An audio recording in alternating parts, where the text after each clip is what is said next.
Governor గారు కావచ్చు, వారి నాయకత్వంలో నడుస్తున్న ప్రతిపక్షాలు కావచ్చు, నిన్న తెలంగాణ జాతి గర్వించదగ్గ పద్ధతుల్లో ప్రారంభించుకున్న రాష్ట్ర సచివాలయం ప్రారంభ కార్యక్రమానికి రాకపోవడం అనేది వాళ్ళ యొక్క ఆలోచనలను తెలియజేస్తూ ఉంది. ఈ రాష్ట్రం అభివృద్ధి కావడం వారికి ఏమాత్రం ఇష్టం లేదు. ప్రత్యేకించి గవర్నర్ గారిని నియమించిన పార్టీ వెళ్తున్న కేంద్ర ప్రభుత్వం ఏ రకంగా విఫలమవుతుందో అన్ని రంగాల్లో, వారి నాయకత్వంలో ఉన్న రాష్ట్ర ప్రభుత్వాలు ఏ రకంగా అక్కడ ప్రజలకి ఎటువంటి మేలు చేసే పరిస్థితి లేకుండా ఉందో, ఏ ఒక్క రంగంలో కూడా ఇవాళ తెలంగాణ కంటే ముందుండే రాష్ట్రం ఎక్కడ కూడా లేదు. గుజరాత్ అనబడే రాష్ట్రం 25 ఏళ్ళుగా నరేంద్ర మోడీ గారి నాయకత్వంలో ఉన్నప్పటికీ కూడా ఒక్క రంగంలో కూడా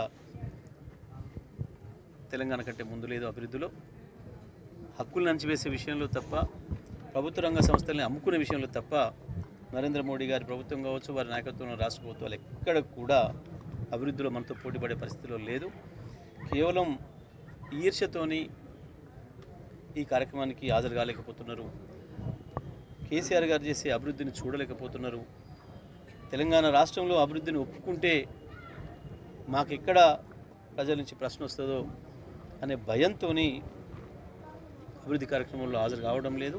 పైగా అభివృద్ధిని అడ్డుకునే ప్రయత్నం కూడా చేస్తున్నారు. మనకి ఇటువంటి అభివృద్ధి నిరోధకులు అక్కడ రానంత మాత్రాన ఏం ఇబ్బంది కాదు. తెలంగాణ ప్రజలు గర్వంగా తలెత్తుకునే విధంగా ఇవాళ రాష్ట్ర సచివాలయం కనబడుతుంది. భారతదేశం అంతా కూడా హర్షిస్తుంది.